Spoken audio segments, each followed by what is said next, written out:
ভালো জিনিস পড়াবো।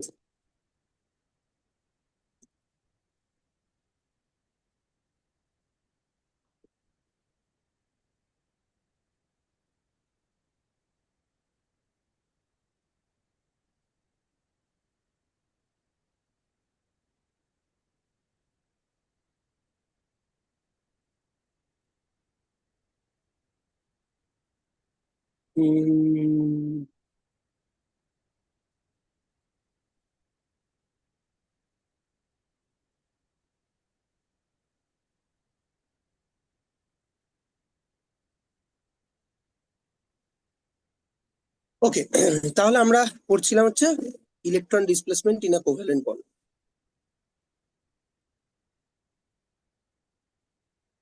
Electron displacement in a covalent bond. ঠিক আছে, এটা বলতে গিয়ে আমরা বলেছিলাম যে এখানে আমরা মূলত পড়বো হচ্ছে যে আহ, চারটে জিনিস। কি কি? এক নম্বর হচ্ছে ইন্ডাকটিভ এফেক্ট,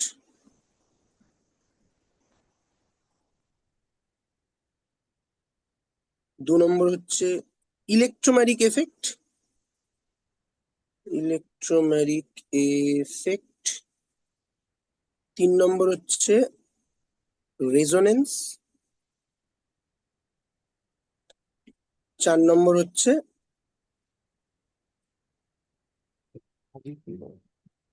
হাইপার কনজুগেশন। আচ্ছা, আমি তো এই সামনে আমি পরে বলছি।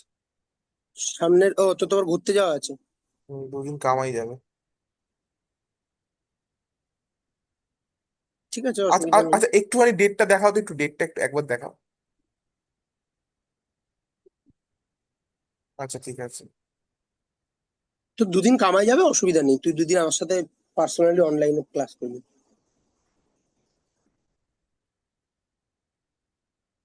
আচ্ছা, মূল ব্যাপারটা কি? মূল ব্যাপারটা হচ্ছে যে আহ, আমরা যে রিয়াকশন গুলো করব ফার্দার অনওয়ার্ড, সেই রিয়াকশন গুলো মোস্টলি হবে হচ্ছে আয়নিক রিয়াকশন। আয়নিক রিয়াকশনস, যেহেতু আয়নিক রিয়াকশন হবে সেহেতু বন্ড পোলারিটি একটা খুব গুরুত্বপূর্ণ ভূমিকা পালন করবে।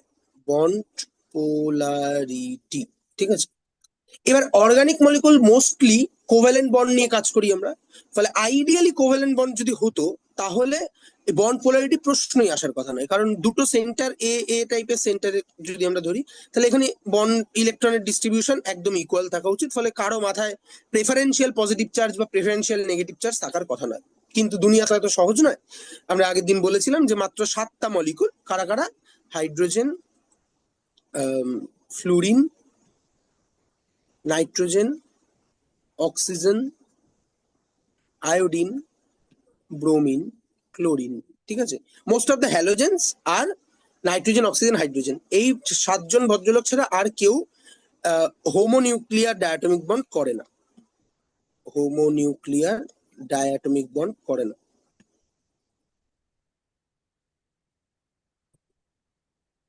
এটা হচ্ছে হোমোনিউক্লিয়ার ডায়াটমিক বন্ড, এই 7টা। ফলে এদের ক্ষেত্রে আমি তাও ধরতে পারতাম যে বন্ড পোলারিটি নেই, যদিও আমি বলেছিলাম যে এটা তখনই সত্যি যখন মলিকুলটা আইসোলেটেড গ্যাসিয়াস ফর্মে থাকবে, তখন না হলেও কিন্তু পোলারিটি তৈরি হতে পারে। তো আমরা পুরো ব্যাপারটাই নিয়ে চলে এসেছি যে একটা কোভ্যালেন্ট বন্ডেও তাহলে বন্ড পোলারিটি তৈরি হবে, যে কারণে কোভ্যালেন্ট বন্ড 100% পিওর কোভ্যালেন্ট থাকবে না। এখন এই পোলারিটিটা কিভাবে তৈরি হচ্ছে এবং কিভাবে মুভ করছে, এই গোটা জিনিসটার উপর ডিপেন্ড করবে যে একটা রিয়াকশন মেকানিজম কি করে হবে। ঠিক আছে, মানে একটা মলিকুলের কোনো একটা পোর্শনে যদি একটা প্রেফারেন্সিয়াল নেগেটিভ চার্জ তৈরি হয়, তাহলে নিশ্চয়ই সেখানে একটা পজিটিভ সেন্টার জুড়তে চাইবে, তাই না? আবার যদি কোথাও একটা প্রেফারেন্সিয়ালি পজিটিভ চার্জ তৈরি হয়, তাহলে সেখানে একটা নেগেটিভ চার্জ তৈরি হবে। এটা আমরা রিয়াকশন মেকানিজমে গিয়ে আবার বলবো। এখানে জাস্ট আমি একটা ছোট্ট কথা বলে রাখছি, সেটা হচ্ছে যে এইটার উপর বেস করে দুটো টার্ম আমরা খুব ফ্যামিলিয়ার হবো অর্গানিক রিয়াকশনের ক্ষেত্রে। একটাকে আমরা বলি নিউক্লিওফাইল, নিউক্লিওফাইল। আরেকটাকে বলি হচ্ছে, এটা এক, দুই হচ্ছে ইলেকট্রোফাইল। এই দুটো টার্ম আমরা খুব পরিচিত হব। ঠিক আছে, মানে কি এই ফাইল কথাটার মানে হচ্ছে, এই ফাইল শব্দটা হচ্ছে বেসিক্যালি ফোবিয়ার অপোজিট। ফোবিয়া মানে কি? ভয় পাওয়া। ভীতি বা ভয়, ঠিক আছে, ভীতি বা ভয়, ঠিক আছে। তার মানে ফাইল মানে আমরা বলতে পারি যে পছন্দ করা, বা ভয় মানে কি বলবো, ভালো লাগা, ঠিক আছে, ভালো লাগা, ঠিক আছে, ভালো লাগা। তাহলে নিউক্লিয় ফাইল মানে কি? এখানে দুটো শব্দ আছে, একটা হচ্ছে নিউক্লিয়াস, নিউক্লিয়াস প্লাস ফাইল, আর এখানে ইলেকট্রোফাইল মানে হচ্ছে ইলেকট্রন প্লাস ফাইল, ঠিক আছে। তার মানে নিউক্লিওফাইল হচ্ছে তারা যারা নিউক্লিয়াস লাভিং। হ্যাঁ, এখানে নিউক্লিয়াস শব্দটা এইভাবে ভাবা উচিত যে নিউক্লিয়াস হচ্ছে একটা পজিটিভলি চার্জ সেন্টার। তার মানে নিউক্লিওফাইল হচ্ছে যারা, তারা হচ্ছে বেসিক্যালি পজিটিভ সেন্টার লাভিং, ঠিক আছে, পজিটিভ সেন্টারকে ভালোবাসে। তাহলে তাদের নিজেদের চার্জ কি হবে? নেগেটিভ। নেগেটিভ। তাহলে ইন জেনারেল নিউক্লিওফাইল কি রিপ্রেজেন্ট করা হয় NU মাইনাস হিসেবে, ঠিক আছে, হুম। জেনারেল রিপ্রেজেন্টেশন এটা। আবার ইলেকট্রোফাইল মানে যে ইলেকট্রন মানে একটা নেগেটিভ সেন্টারকে পছন্দ করবে, ঠিক আছে, তাহলে এটা হচ্ছে একটা নেগেটিভ সেন্টার লাভিং, ঠিক আছে। তার মানে তার নিজের চার্জ হবে পজিটিভ। জেনারেল রিপ্রেজেন্টেশন হচ্ছে E+, ঠিক আছে। হুম, তো এই দুটো আমরা শব্দ শুনবো এবার, তার মানে গোটা রিয়াকশন মেকানিজমটাই আমরা দেখবো যে এই নিউক্লিওফাইল ইলেকট্রোফাইলের খেলাতেই চলবে, ঠিক আছে। এটা একটা নিউক্লিওফাইল গিয়ে একটা ইলেকট্রোফিলিক সেন্টারে অ্যাটাক করবে, বা একটা ইলেকট্রোফাইল গিয়ে একটা নিউক্লিওফিলিক সেন্টারে অ্যাটাক করবে, এন্ড তারপরে যা হওয়ার হবে, ঠিক আছে। তো এইটা করার জন্য তাহলে একটা মলিকুলের কোন জায়গাটায় ইলেকট্রোফিলিক সেন্টার তৈরি হচ্ছে আর কোন জায়গায় বা নিউক্লিওফিলিক সেন্টার তৈরি হচ্ছে, এই সম্পর্কে ধারণা থাকাটা অত্যন্ত দরকারি। হুম, তো এবার এই যে দরকারি আমি বলছি, তাহলে এইটার জন্য আমাকে প্রিপেয়ার হতে হবে, সেটাই হচ্ছে আমাকে এই চারটে এফেক্ট মোটামুটি ভাবে করে দেবে, ঠিক আছে। তা প্রথম হচ্ছে ইন্ডাকটিভ এফেক্ট। ইন্ডাকটিভ এফেক্ট এটা খুব তাড়াতাড়ি এগোবো, যেহেতু আগের দিন বলে দিয়েছি অলরেডি মেন জায়গাটা। সেটা আমরা কি বলেছিলাম যে যদি একটা মলিকুলে, যখন এটা কার্বন চেনের মধ্যে একটা হেটারো অ্যাটম যুক্ত হবে, তখনই যেটা হবে সেটা হচ্ছে যে বেসিক্যালি এরকম একটা যদি হয় কার্বন কার্বন কার্বন কার্বন, এখানে যদি একটা হেটারো অ্যাটম থাকে, তাহলে এই হেটারো অ্যাটমটাই মূলত কালপ্রিট। এই হেটারো অ্যাটমটা ডিপেন্ড করবে আইদার এর এই হেটারো অ্যাটমটার আইদার ইলেকট্রোনেগেটিভিটি। এই সিম্বলটার নাম জানিস? কাই। কাই, ঠিক আছে। তো এই chi of carbon either greater than chi of this hetero atom হবে, অথবা এটা একটা কন্ডিশন, এটা একটা কন্ডিশন। আরেকটা কন্ডিশন হচ্ছে chi of carbon is less than chi of that hetero atom, এটা সেকেন্ড কন্ডিশন, ঠিক আছে। এই দুটো কন্ডিশনই হতে পারে। ডিপেন্ডিং আপন দ্যাট, ফার্স্ট কন্ডিশনটা যদি হয়, ফার্স্ট কন্ডিশন, তখন কি হবে? তখন এই সিস্টেমটার বেসিক্যালি, এই সিস্টেমটার এই সেন্টারটা, এই এই এক্স সেন্টারটা, এই প্রথম কার্বন হেটারো অ্যাটম যে বন্ডটা, এইখানের ইলেকট্রন ডিস্ট্রিবিউশনটাকে, আচ্ছা আমি একটা কাজ করি, এটা চেঞ্জ করে দিই, এটাকে দুই দুই করে দিই, এটাকে এক করে দিই, ঠিক আছে। হ্যাঁ, তাহলে যেটা হবে যে তার মানে কি, যে এই কন্ডিশনটা নিয়ে আমরা ভাবছি 1 নম্বর, যেখানে কার্বনের ইলেকট্রোনেগেটিভিটি কম, এই হেটারো অ্যাটমটার ইলেকট্রোনেগেটিভিটি বেশি, তখন কি হবে, সে এই দিকে প্রেফারেন্সিয়ালি ইলেকট্রনটাকে টেনে বসে থাকবে, তাই না? তাহলে এখানে যদি ইলেকট্রনটাকে টেনে বসে থাকে, তাহলে আমরা এখানে একটা ডেল্টা নেগেটিভ চার্জ লিখবো, এখানে একটা ডেল্টা পজিটিভ চার্জ তৈরি হবে। হ্যাঁ হ্যাঁ। আবার এই ডেল্টা পজিটিভটার জন্যই এইখানেই হচ্ছে মূল, এই এই যে পার্টটা হলো, এই যে পোলারিটিটা তৈরি হলো, this is nothing but dipole moment, ঠিক হুম আছে। হুম হ্যাঁ, বা পোলারাইজেশন, নর্মাল হুম একটা বন্ডের পোলারাইজেশন। এখানে হুম ইন্ডাকটিভ এফেক্টটা নেই, কিন্তু হুম ইন্ডাকটিভ এফেক্টটা আসছে এর পরের ব্যাপারটা, অর্থাৎ এই বন্ডটার পোলারাইজেশনের জন্য এর পার্শ্ববর্তী যে তিনটে কার্বন, অর্থাৎ আরো তিনটে বন্ড, হ্যাঁ, এই একটা বন্ড, এই একটা বন্ড, এই একটা ওটা বন্ড, আরো প্লাস এখানেও হয়ে যাবে। এখানেও পোলারিটি তৈরি হবে, এন্ড হুম দ্যাট পোলারিটি, অর্থাৎ প্রথম বন্ডটার জন্য একটা কার্বন একটা হেটারো অ্যাটম বন্ডে পোলারিটি তৈরি হবে, এটা ইন্ডাকটিভ এফেক্ট নয়। এই পোলারিটির কারণে পার্শ্ববর্তী তিনটে পরপর তিনটে বন্ডে এক্সট্রা কিছুটা পোলারিটি দেখা যাবে, মানে যে পোলারিটি হওয়ার কথা নয়, কারণ কার্বন কার্বন বন্ডে পোলারিটি হওয়ার কথা নয়, কিন্তু স্টিল একটা পোলারিটি দেখা যাবে। এই পোলারিটিটা হচ্ছে ইন্ডাকটিভ এফেক্ট, অর্থাৎ এই প্রথম বন্ডের একটা পোলার বন্ড বাকি নন পোলার বন্ড গুলোতে পোলারিটি ইনডিউস করছে, that is why it's call inductive effect, ঠিক আছে। হুম হুম এবার কি করে হবে সেটা, না যেহেতু এই কার্বনটা অপেক্ষাকৃত মোর পজিটিভ চার্জ ধরে আছে, ফলে অর্থাৎ চার্জ ডেফিসিয়েন্সি আছে, ইলেকট্রন ডেফিসিয়েন্সি আছে, তাহলে যদিও এই দুটো কার্বন সেম, ইন প্রিন্সিপাল দুটো কার্বনের ইলেকট্রোনেগেটিভিটি সেম হওয়া উচিত, কিন্তু এই কার্বনটা যেহেতু একটুখানি ইলেকট্রন ডেফিসিয়েন্ট, ফলে এই দুটো কার্বনের মধ্যে কিন্তু এই কার্বনটার ইলেকট্রোনেগেটিভিটি বেশি হয়ে যাবে। ফলে এই বন্ডটার যে ইলেকট্রন ডিস্ট্রিবিউশন, সেই ইলেকট্রন ডিস্ট্রিবিউশন কিন্তু এই কার্বনটার দিকে বেশি ঝুঁকে থাকবে। ঠিক আছে, না, কার্বনের নামকরণ গুলো একটু করে দাও না, 1 2 3 4। আচ্ছা করে দিচ্ছি আমি, তো ফর্মালটাই করছি, আলফা, বিটা, গামা, ওমেগা। ঠিক আছে,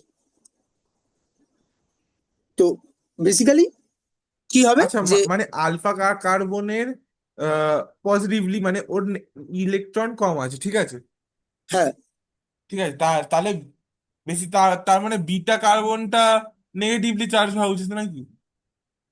না, এইটার ইলেকট্রন ডেফিসিয়েন্সি আছে বলেই এই কার্বনের থেকে একটুখানি ইলেকট্রন সেই দিকে টানার চেষ্টা করবে। আচ্ছা, তাহলে তাহলে যদি, আলফা তাহলে আলফা কার্বনটা তখন কম পজিটিভ হবে, আর বিটা কার্বনটা কম নেগেটিভ হবে, তাই তো?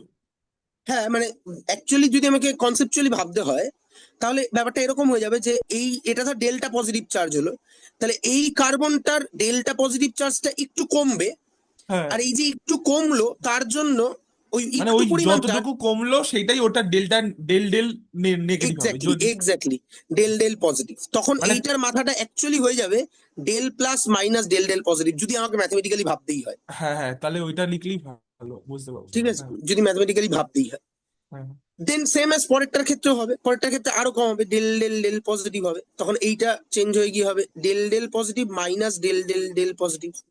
ঠিক আছে, এরকম হবে। হুম, হুম, এটা হুম, হবে। হুম। অ্যান্ড ওমেগা কার্বনটার এফেক্টটাকে কিছু ধরা হয় না। ঠিক আছে, মানে যে ওই 3 নম্বর কার্বনে গিয়ে, সরি 4 নম্বর কার্বনে গিয়ে, মানে এই বন্ডটার মধ্যে আর কোনো এফেক্ট থাকবে না। ঠিক আছে, তাহলে বোঝা গেল, ওটাকে ওটাকে কেন নেওয়া হয়, ওমেগা হিসেবে কেন এফেক্টটা নেওয়া হয়? নালিফাই হয়ে যায়, মানে ডেল ডেল ডেল আরো ডেল হতে গেলে মানে, হ্যাঁ, মানে it তাহলে doesn't- দরকার নেই তো, 3টে অব্দি দেখলেই তো হয়।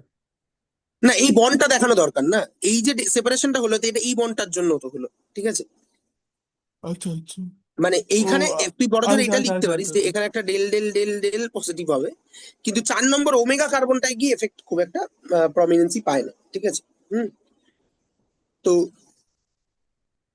আমরা দেখলাম যে তার মানে একটা পজিটিভ চার্জের ডিস্ট্রিবিউশন তৈরি হলো ডিউ টু ইন্ডাকশন। ঠিক আছে, সেম অ্যাজ সেকেন্ড কন্ডিশনটার ক্ষেত্রে যদি দেখি, সেকেন্ড কন্ডিশন, তাহলে সেকেন্ড কন্ডিশনের ক্ষেত্রে জাস্ট এর উল্টোটা হবে, কার্বন কার্বন কার্বন কার্বন, এখানে এক্স আছে, এখন এক্স হচ্ছে মোর ইলেকট্রো পজিটিভ দেন কার্বন। ঠিক আছে, আলফা, বিটা, গামা, ওমেগা, তাহলে যেটা হবে যে বেসিক্যালি আমরা দেখবো এইখানে এটা ডেল পজিটিভ চার্জ তৈরি হচ্ছে, এটা ডেল নেগেটিভ চার্জ হচ্ছে, এবং এই ডেল নেগেটিভের জন্য এখানে ডেল ডেল নেগেটিভ, এখানে ডেল ডেল ডেল নেগেটিভ হচ্ছে। ঠিক আছে, হুম, হুম, তো এই বনটার মধ্যে। ঠিক আছে, হুম। বোঝা গেল, হ্যাঁ হ্যাঁ।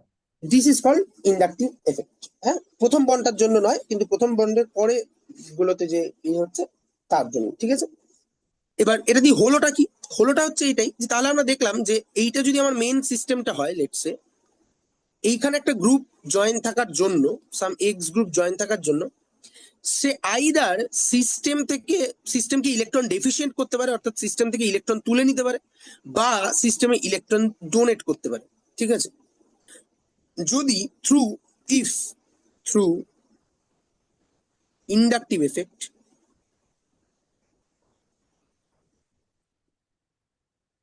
থ্রু ইন্ডাকটিভ এফেক্ট, হ্যাঁ, system gains electron density,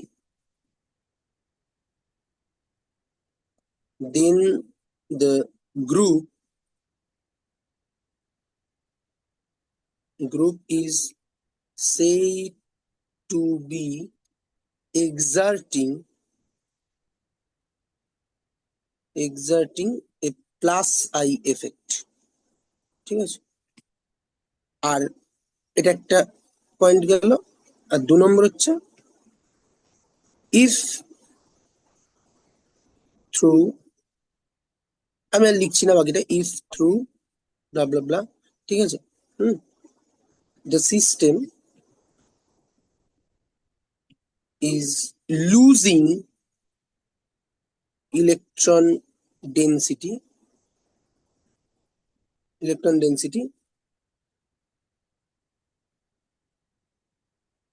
then the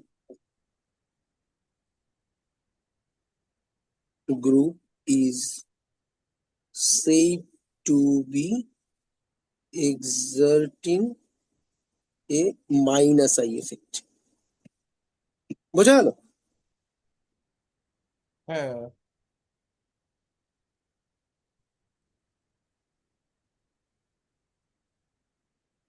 ওকে। এবং এটা বোঝাই যাচ্ছে যে এটা একটা কিন্তু মোরাললেস, এখানে কতগুলো পয়েন্ট লেখা উচিত ইন্ডাকটিভ এফেক্ট ইয়ে অনুযায়ী। একটাই পয়েন্ট অ্যাকচুয়ালি, সেটা হচ্ছে যে এটা মূলত কিন্তু it's a sigma electron phenomena বা সিগমা বন্ড ফেনোমেনা। ঠিক আছে, ফেনোমেনন, ঠিক আছে, এটা কিন্তু একটা সিগমা বন্ড ফেনোমেনা।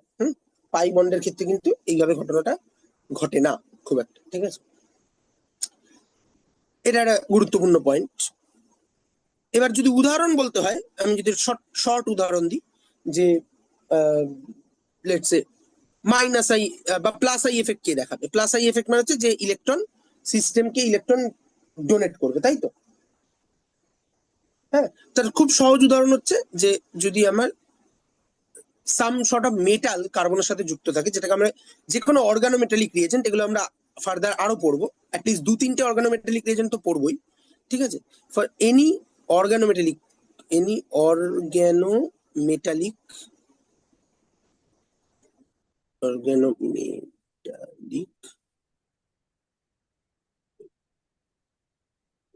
বন্ড, ঠিক আছে, যেমন অর্গানোলিথিয়াম যদি হয় RLI, ঠিক আছে, তাহলে এটা ডেল্টা পজিটিভ হবে, ডেল্টা নেগেটিভ হবে, এবং এই আর এর সাথে যদি আরো গ্রুপ যুক্ত থাকে তাহলে রেসপেক্টিভলি ডেল ডেল নেগেটিভ হবে, হতে যাবে।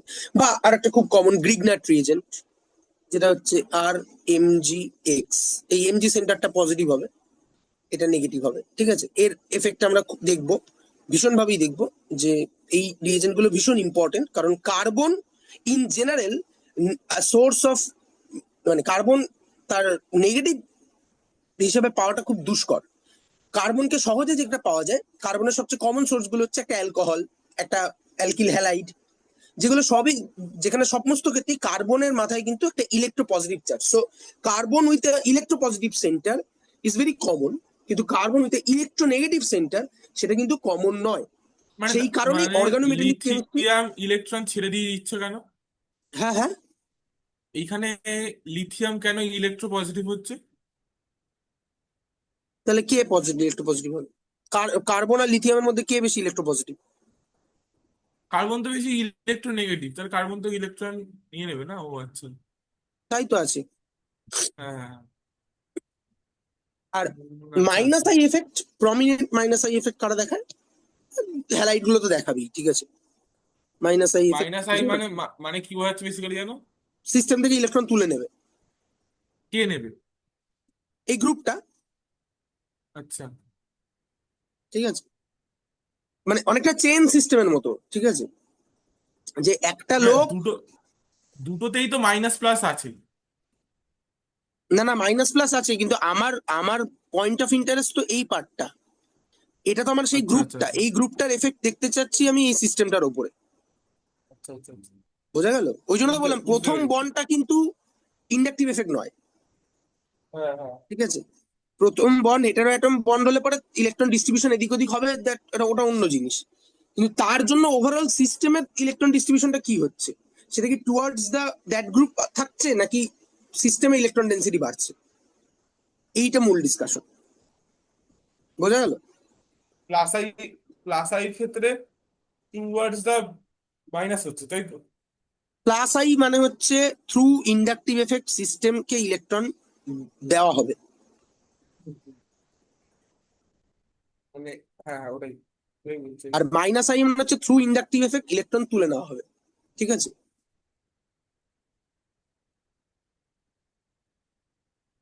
যেমন RCl হলো, তারপর ধর RNO2, ঠিক আছে, আর ও এইচ। ROH বলতে পারিস, ঠিক আছে, ROH। হ্যাঁ, এই হচ্ছে ব্যাপার। এবার আমরা একটা মোটামুটি আমাদের এখানে যা লাগবে সেই অনুযায়ী আমি একটা সিরিজ করে দিচ্ছি, ঠিক আছে? আম, এই দিয়ে আমাদের মোটামুটি কাজ চলে যাবে, ঠিক আছে? NO2, F, COOH, Cl, Br, I, OH, OR, phenyl, H,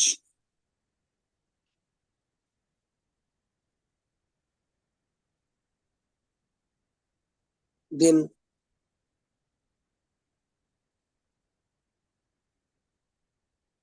methyl,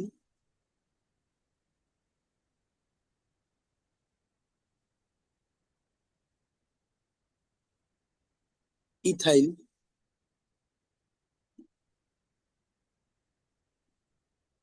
isopropyl, and tertiary butyl, ঠিক আছে? মোটামুটি এটার মাথায় রাখলেই হবে। তাহলে কি আমরা কি হিসেবে লিখেছি, না এই বরাবর কি হচ্ছে, মাইনাস আই এফেক্ট ডিক্রিজিং।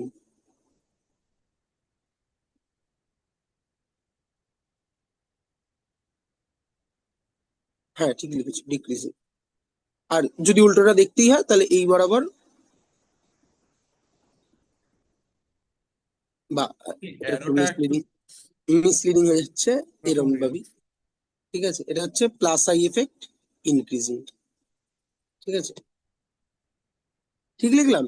হ্যাঁ না হ্যাঁ, ভুল লিখেছি। ঠিকই তো না লিখলে। ভুল লিখেছি, ভুল লিখেছি। উল্টো হয়ে গেছে।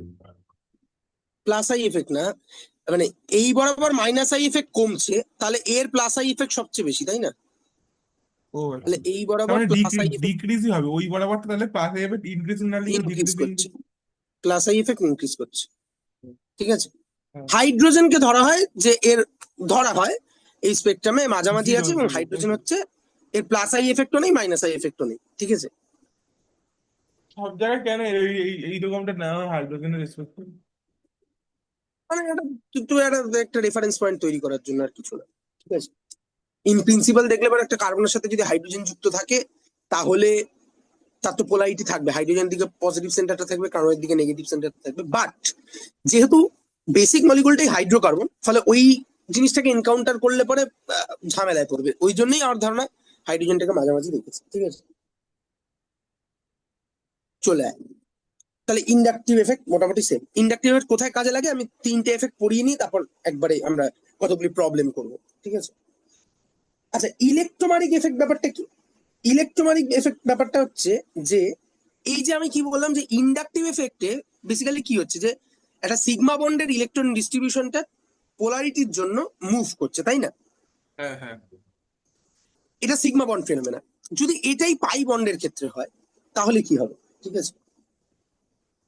তাহলে একটু তাহলে দু জটিল হবে। নম্বর হচ্ছে ইলেকট্রোম্যাটিক এফেক্ট। তা সেখানে ইলেকট্রোম্যাটিক এফেক্টে নিশ্চয়ই ইন্ডাকটিভ এফেক্টটা থাকবে। হ্যাঁ, ইলেকট্রোম্যাটিক এফেক্টে তো নিশ্চয়ই ইন্ডাকটিভ এফেক্টও বিচার করতে হবে আগে। না, এখানেই মজাটা, যে সিগমা বন্ডের ক্ষেত্রে যেহেতু অ্যালং দা বন্ড অ্যাক্সিস ওভারল্যাপটা হয়, ফলে এই যে একটা চেনের মতো ইলেকট্রন ডিস্ট্রিবিউশন মুভ করছে, it is justified. But let's say এরকম ভাবে যদি আমরা চিন্তা করি যে একটা পাই বন্ড সিস্টেম আছে, এইখানে একটা ক্লোরিন আছে।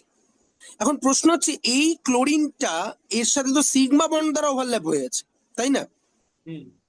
সিগমা বন্ড আছে কি বন্ডিং প্লেনে। আর এই যে পাই বন্ডটা, এই পাই বন্ডের ডিস্ট্রিবিউশনটা কোথায় আছে, মানে তার পারপেন্ডিকুলার প্লেনে। হ্যাঁ তাহলে হ্যাঁ, একে অপরের সঙ্গে অর্থগোনাল। তাহলে এই ক্লোরিনটার কি কোনো ক্ষমতা আছে এই পাই ডিস্ট্রিবিউশন থেকে ইলেকট্রন টেনে নেওয়ার? না না। নেই। এই জন্য এটা ঠিক ইন্ডাকটিভ, এই জন্যই inductive effect sigma bond phenomena pi বন্ডের ক্ষেত্রে নেই। কিন্তু এখানে যেটা আছে, এই জন্য এটা অবসুলেট, কারণ এটা আলাদা করে পড়ার কোনো মানে নেই, হুম। যেহেতু সেম মলিকুলের মধ্যে না। এক্ষেত্রে কি বলা হয় ইলেকট্রোম্যাটিক এফেক্ট থেকে, যদি আমি পুরোনো ইয়েতে বলি, একদম আমি একটা স্টেটমেন্ট পড়ছি, যে electromeric effect concern to the polarity caused by shifting the pi electrons completely in a multiple bond.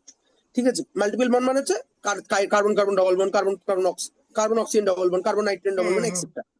Hmm present in organic compound when a reagent, এই ডেফিনেশনই গন্ডগোল আছে।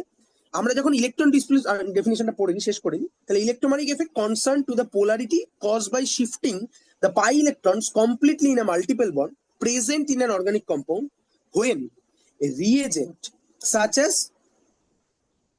Charged or having a lone pair of electron. ঠিক আছে, মানে সোজা কথা, electrophile অথবা নিউক্লিওফাইল যখন তুমি রিয়েজেন্ট অ্যাপ্লাই করছো, হ্যাঁ, দেন তার যে ইলেকট্রন শিফট হচ্ছে, দ্যাট ইজ কল ইলেকট্রোম্যাটিক এফেক্ট। এবার এইটাকে আজকের দিনের মডার্ন অর্গানিক কেমিস্ট্রি রেসপেক্টে ভাবলে পরে ইট ইজ নাথিং বাট, মানে বেসিক্যালি একটা মলিকুলের সাথে আরেকটা মলিকুলের ইলেকট্রোফিলিক নিউক্লিওফিলিক ইন্টারাকশনের কথা তুমি বলছো, এটা কোনো এফেক্ট কি করে হতে পারে?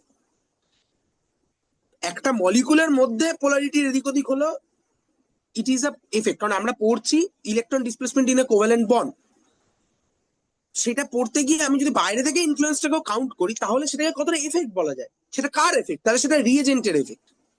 তাহলে রিয়েজেন্ট তো ওই মলিকুল নয়, আরেকটা বাইরে এক্সটার্নাল কন্ডিশন। তাহলে হ্যাঁ হ্যাঁ এক্সটার্নাল কন্ডিশন অ্যাপ্লাই করে তুমি যখন এটা অ্যাপ্লাই করছো, তাকে ঠিক আমি অন্তত ফেলতে নারাজ, একই একই ব্র্যাকেটের মধ্যে ফেলতে আহ, নারাজ। ঠিক আছে, সিএস তার ইলেকট্রোম্যানিক এফেক্টের জন্য দুটো প্যারা ইউজ করেছে মাত্র, দিয়ে তারপর সে বলছে যে however with the advance of molecular orbital theory the concept of electromeric effect is going to be আউটওয়েটেড।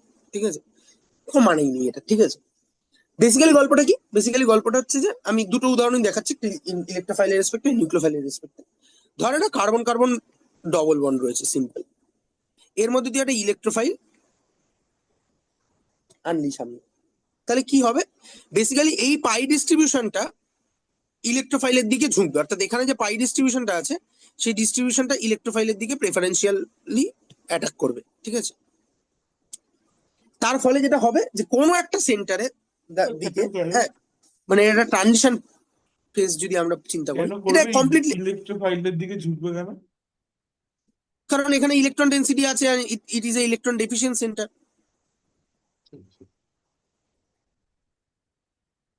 এটা বেসিক্যালি একটা রিয়াকশন মেকানিজম, ওই জন্য আমি এখানে খুব খুলে কথা বলতে চাইছি না। ঠিক আছে, তো একটা পাই ইলেকট্রন ডেন্সিটি সামনে যদি একটা ইলেকট্রোফিলিক সেন্টার পায়, তাহলে তার দিকে ঝুঁকবে প্রেফারেন্সিয়াল, এটার মধ্যে কি এমন আছে? ঠিক আছে, তাহলে না ওই ট্রানজিশন স্টেট, হ্যাঁ হ্যাঁ বল বল। মানে ওই মানে ওই বন্ডে ইলেকট্রনটা তো ওই ইলেকট্রোফাইলের দিকে যাবে, হ্যাঁ, তাহলে মানে ওখানেটা যাবে মানে কি অ্যাকচুয়ালি ভাবার চেষ্টা কর, তার মানে যে পাই ইলেকট্রন ডেন্সিটিটা এই দুটো সেন্টার দ্বারা শেয়ার্ড ছিল, সে এই ইলেকট্রোফাইল যেদিক দিয়ে অ্যাটাক করবে, সেই সেন্টারে এই ইলেকট্রন ডেন্সিটিটা বেশি করে স্টোর হবে, আর অন্য জায়গাটা প্রেফারেন্সিয়াল একটা পজিটিভ চার্জ তৈরি হবে। মানে আমি ট্রানজিশন স্টেটটা যদি আঁকি, তাহলে this is the plus, this is the minus, which is near to this plus. ঠিক আছে, এর পরেরটা হচ্ছে যদি অ্যাকচুয়াল প্রোডাক্টটা কি, তাহলে জাস্ট এখানে কম্বাইন করে যাবে। ঠিক আছে, এইটা অ্যাকচুয়ালি একটা ইলেকট্রোফিলিক সাবস্টিটিউশনের, সরি, ইলেকট্রোফিলিক অ্যাডিশনের, ইলেকট্রোফিলিক অ্যাডিশনের মেকানিজম। ঠিক আছে, মেকানিজম, এটাকে এফেক্ট বলা চলে না। ঠিক আছে, আমরা ইলেকট্রোফিলিক রিয়াকশন দেখবো, তখন আমরা দেখবো যে দিস ইজ হোয়াট হ্যাপেনিং। ঠিক আছে, আচ্ছা, সেম অ্যাজ নিউক্লিওফাইল আসলেও হবে। যেমন ধর, এরকম একটা ব্যাপার, এই রিয়াকশন তোদেরকে প্রচুর পড়তে হবে, যেহেতু তোদের কার্বনিক কেমিস্ট্রি এই সেমিস্টারই আছে। এর মধ্যে যদি আমি নিউক্লিওফাইল আনি, নিউক্লিওফাইল আনি, ঠিক আছে, হুম, ডিউ টু রেজোনেন্স, এই সেন্টারটা ডেল্টা পজিটিভ, এই সেন্টারটা ডেল্টা নেগেটিভ, এটা আমরা ডিসকাস করছি পরে। ঠিক আছে, তাহলে কি হবে? হ্যাঁ, নিউক্লিওফাইলের সাইন ভুল লিখেছি। ঠিক আছে, তাহলে কি হবে? এই নিউক্লিওফাইল প্রেফারেন্সিয়ালি এখানে অ্যাটাক করবে, এটা এর মাথায় খুলে যাবে। তাহলে এর একটা ট্রানজিশন স্টেট থাকবে, হুইচ ইজ দিস, এখানে নিউক্লিওফাইল জুড়ছে, হ্যাঁ, এন্ড এখানে এটা ও, এর মাথায় একটা পজিটিভ চার্জ, এর মাথায় একটা নেগেটিভ চার্জ। ঠিক আছে, অ্যাকচুয়ালি এই জোড়াটাকে ইয়ের মতো করে দেখাই ভালো, মানে জুড়ছে জাস্ট, ঠিক আছে। এটা হচ্ছে আমার সেই ট্রানজিশন স্টেটটা। অ্যান্ড ফাইনালি যেটা হবে যে এখানে নিউক্লিওফাইলটা জুড়ে যাবে এবং এটা অক্সিজেন মাইনাস হয়ে থাকে, ঠিক আছে। কার্বন তার ভ্যালেন্সি কমপ্লিট করলো, অক্সিজেন পারলো না। এই রিয়াকশনটা হচ্ছে বেসিক্যালি একটা নিউক্লিওফিলিক অ্যাডিশন বা সাবস্টিটিউশন, মানে একটা বেসিক্যালি ইলেকট্রোফিলিক সেন্টারে নিউক্লিওফাইলের অ্যাটাক হচ্ছে, অ্যাজ সিম্পল অ্যাজ দ্যাট, ঠিক আছে। হুম। তাহলে এই দুটোকেই আমি এফেক্ট হিসাবে গণ্য করতে নারাজ। ক্লিয়ার? মানে লিখে দিচ্ছি, ইলেকট্রোমেরিক আচ্ছা, ওই এফেক্ট। প্লাসটা কি কি কি হলো একটু বলো। কার্বনের কোনটা? মাথায় যে প্লাসটা ছিল। এই প্লাসটার কি হলো? হ্যাঁ। এই প্লাসটা থাকবে না তো, যেই নিউক্লিওফাইল জুড়ে যাবে আর এই প্লাসটা থাকবে কেন? ও আচ্ছা আচ্ছা। ঠিক আছে। সো বুঝছি। electromagnetic effect is nothing but a pre-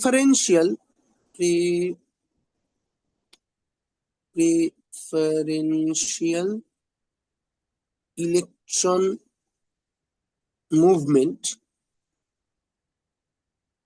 movement due to external system or factor, ঠিক আছে। This should not be categorized as an effect of a group within the same molecule, within the single molecule, ঠিক আছে। বোঝা গেল? গেল বোঝা? হ্যাঁ, বুঝতে পেরেছি।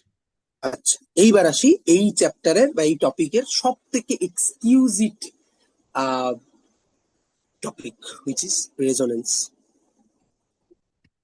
ঠিক আছে। এই দুটো শেষ করার পর কি এটা বলবে বলছিল?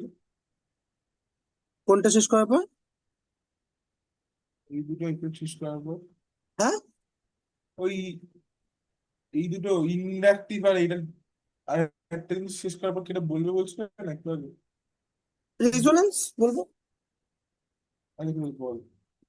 আচ্ছা, রেজোনেন্স নিয়ে অনেকগুলো কথা বলবো, ঠিক আছে। রেজোনেন্স সিএস এর কাছে তো পড়েইছি, কিন্তু রেজোনেন্স যা পড়াবো এটার ম্যাক্সিমাম কনসেপচুয়াল জায়গাটা কমপ্লিটলি ইন হাউস আমার ডেভেলপ করা, ঠিক আছে। আহ, এখানে শান্তনুর নাম নেওয়া গুরুত্বপূর্ণ, তার কারণ হচ্ছে যে যখন আমি কিছু ডেভেলপ করেছি শান্তনুর সাথে আলোচনা করেছি এবং সেখানে যথারীতি সে কতগুলো ভুল পয়েন্ট আউট করেছে সেগুলোকে আমি রেকটিফাই করেছি। আহ, ফলে আমি আরেকটু ঠিক করে বললে পারে, রেজোনেন্স নিয়ে যা পড়াবো তার ফর্মাল পার্টটুকু ছাড়া, যেটা যে কোনো ভালো বইতেই রয়েছে, ফর্মাল ঐতিহাসিক পার্টটুকু ছাড়া বাকি পার্টটা আমার আর শান্তনুর ডেভেলপ করা পার্ট, ঠিক আছে। আহ, ফলে সেই বেশ মজা লাগে আমার এটা পড়াতে। যাক গে, আম, এটা শুরুটা কোথা থেকে? এটা শুরুটা হচ্ছে আমরা বেনজিন নামক একটা মলিকুলের সন্ধান পেয়েছি, ঠিক আছে। তো প্রথম দিকে মানে সেই 1800 শেষ ভাগ, ধর 1860 ফাট এইরকম সময়, তখন এই বেনজিনের স্ট্রাকচার বের করা বেশ একটা কাজ ছিল আর কি। বেনজিনকে প্রথম আইসোলেট করে হচ্ছে মাইকেল ফ্যারাডে, ঠিক আছে। আহ, তারপরে বেনজিনের এই স্ট্রাকচার ডিটারমিনেশন, এটা একটা বেশ কি বলবো, এক এক সময় হয় না, যেমন এখন এই যে এআই এর কতগুলি প্রবলেম আছে যেটা সলভ করা সাইন্টিফিক ওয়ার্ল্ডে একটা ব্যাপার আর কি। হুম। বা ধর কোয়ান্টাম গ্র্যাভিটিকে এস্টাবলিশ করা, এইটা একটা ব্যাপার, ঠিক আছে। ঠিক তেমনি আহ, এই বেনজিনের স্ট্রাকচার ডিটারমিনেশন, এইটা একটা ব্যাপার ছিল সেই সময়, ঠিক আছে। বেনজিনের মলিকুলার ফর্মুলা হচ্ছে কি? Six eight C six eight six, ঠিক আছে। ইট ইজ ভেরি কনফিউজিং, ঠিক আছে, সেই সময়কার পার্সপেক্টিভ থেকে দেখলে পরে। হুম। ভেরি ভেরি কনফিউজিং, কারণ তারা তখন জাস্ট এইভাবে ভাবছে যে CnH2n+2, CnH2n, CnH 2n-2, ঠিক আছে? এইটাকে তুই কোথায় রাখবি? CnHn, CnHn CnH 2n plus 2 এর 2 তেই তো থাকবে। ও না না না না, দাঁড়া কি দাঁড়া। করে? 2 তো নেই, ও CnHn আচ্ছা আচ্ছা, CnHn আছে। মানে হাইলি আনস্যাচুরেটেড একটা সিস্টেম, ঠিক আছে? Highly unsaturated system. 6টা কার্বন মানে একটা স্যাচুরেটেড সিস্টেমে সেখানে 14টা হাইড্রোজেন থাকা উচিত, সেখানে আছে মাত্র 6টা। Highly unsaturated system. তো অনেকে অনেক রকম স্ট্রাকচার দেওয়ার চেষ্টা করেছিল, ঠিক আছে? আম, যেমন ডিওয়ার বলে একজন লোক, ঠিক আছে? আম, সে একটা স্ট্রাকচার দেওয়ার চেষ্টা করেছিল। হুম, কিন্তু স্ট্রাকচার দিলেই তো হলো না। স্ট্রাকচার দেওয়ার ক্ষেত্রে যেটা তোকে খেয়াল রাখতে হবে সেটা হচ্ছে যে সেই স্ট্রাকচার যেন তোর যে ফিজিক্যাল এক্সপেরিমেন্টাল প্রপার্টি সেইগুলো সেইগুলোকে জাস্টিফাই করে, ঠিক আছে? যদি জাস্টিফাই না করে তাহলে কিন্তু সেই স্ট্রাকচার দেওয়ার কোনো মানে নেই, ঠিক আছে? তো খুব স্বাভাবিক, বিভিন্ন লোক স্ট্রাকচার দিচ্ছে, তার মধ্যে কয়েকটা লোকের উল্লেখযোগ্য। তার মধ্যে একজন হচ্ছে দিওয়ার, যার স্ট্রাকচারটা পুরো মানে মাঠে মারা গেছে আর কি সেই সময়, ঠিক আছে? তো দিওয়ারের যে স্ট্রাকচার ছিল সেটা হচ্ছে খানিক এইরকম।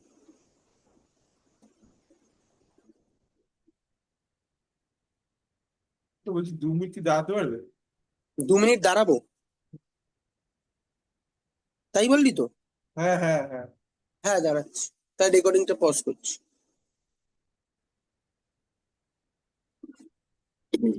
আচ্ছা আচ্ছা। ব্যাপার হচ্ছে যে আম, তোর বেনজিন, হ্যাঁ বেনজিন।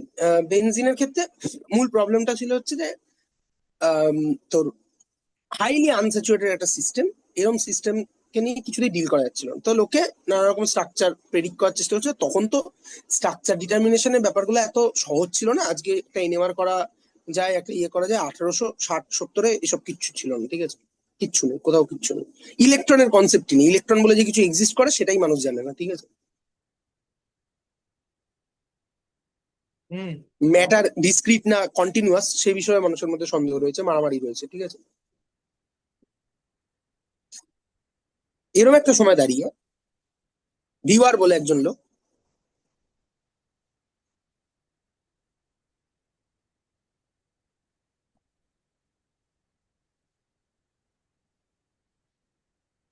ভিওয়ার বলে একজন লোক, সে একটা স্ট্রাকচার প্রোভাইড করলো। সেটা কিরকম? সেটা হচ্ছে এরকম: 6 মেম্বার রিং, এদিকে ডবল ওয়ান, এদিকে ডবল ওয়ান, এই, হ্যাঁ এটা। এবং ও মানে কতগুলো অল্টারনেটিং স্ট্রাকচার দিল যে এটা এরকমও হতে পারে। যা হয় 6 মেম্বার রিং এর মধ্যে এরকম 3টে পজিশন থাকবে, তাই না? এটা হতে পারে। So this are all called Dewar benzene, ঠিক আছে? কিন্তু খুব তাড়াতাড়ি প্রমাণ করা গেল যে এ বেশিরভাগ ক্যারেক্টারিস্টিক্সই ম্যাচ করছে না। প্রথম ব্যাপারটা হচ্ছে যে বেঞ্জিন যদি এরকম সিস্টেম হতে হয় তাহলে খেয়াল করে দেখ যে এই পার্টটুকু, এই পার্টটুকু একটা প্লেনে থাকবে, মানে আমি এটা দিয়ে যদি বুঝি, এইটা একটা প্লেনে থাকবে, এটা একটা প্লেনে থাকবে, আর এই দুটো সেন্টার টেট্রাহেড্রাল, ঠিক আছে? দিস নেসেসারিলি মিনস যে সিস্টেমটা এরকম হয়ে যাবে, তাই না?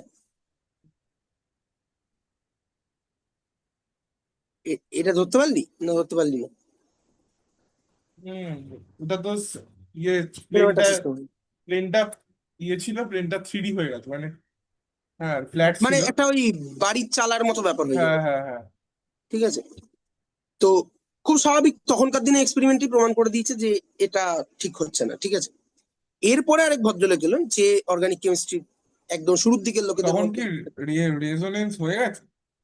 না না, তাই? রেজোনেন্স ফেজোনেন্স কিচ্ছু আসেনি তখন, কিচ্ছু না, ঠিক আছে?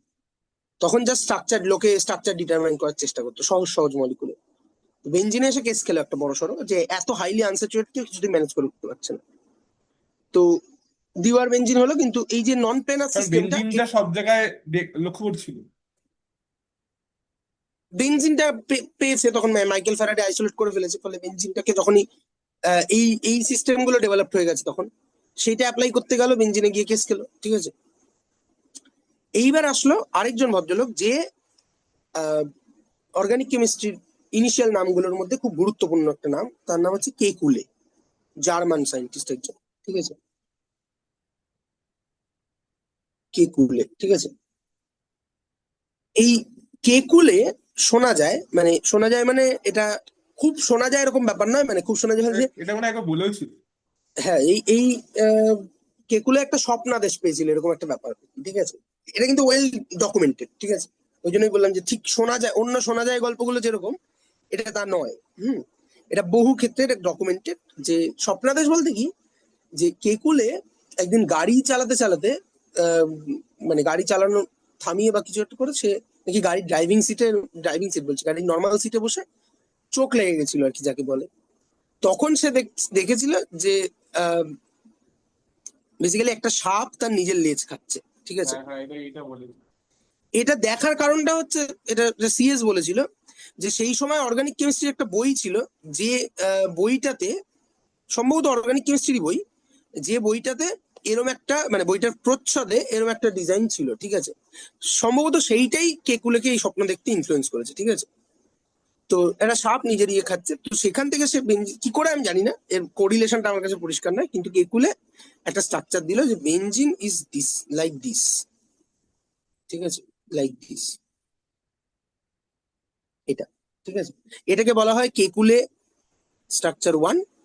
আরেকটা অল্টারনেটিং স্ট্রাকচার দিল, সেটা হচ্ছে ওই ডবল গুলো অল্টারনেটিভ করেছে। অন্যদিকে। ঠিক আছে, দিস ইজ কেকুলে 2 স্ট্রাকচার। ঠিক আছে, কিন্তু ঝামেলা কি পড়লো, ঝামেলা হচ্ছে যে যখন বন্ড লেন্থ ডিটারমাইন করতে যাওয়া হলো, এটা অনেক পরের গল্প। ঠিক আছে, কেকুলের অনেক পরের গল্প। ঠিক আছে, যখন মানুষ বন্ড লেন্থ বের করার শুরু শিখলো এবং বন্ড লেন্থ ক্যালকুলেট করতে গেল, খেয়াল করে দেখ, আমরা তো জানি যে single bond, carbon carbon single bond আর কার্বন কার্বন ডবল বন্ড, কার বন্ড লেন্থ ছোট, কার বন্ড লেন্থ বড়? সিঙ্গেল বন্ডের বন্ড লেন্থ বল। বড়, তাই না? হ্যাঁ। তো যদি সেটাই হতো, যদি এটা এরকম হতো, তাহলে এই ছবিটাই তো ভুল আঁকা হয়েছে। তাহলে কেকুলে 1 স্ট্রাকচারটা এরকম আঁকা উচিত ছিল আমার।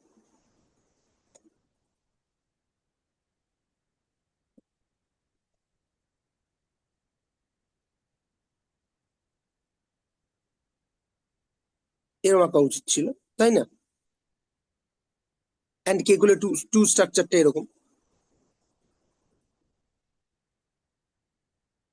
ডবল বন্ডের বন্ড লেন্থ কম মানে দুটোই ছোট হয়ে যাবে।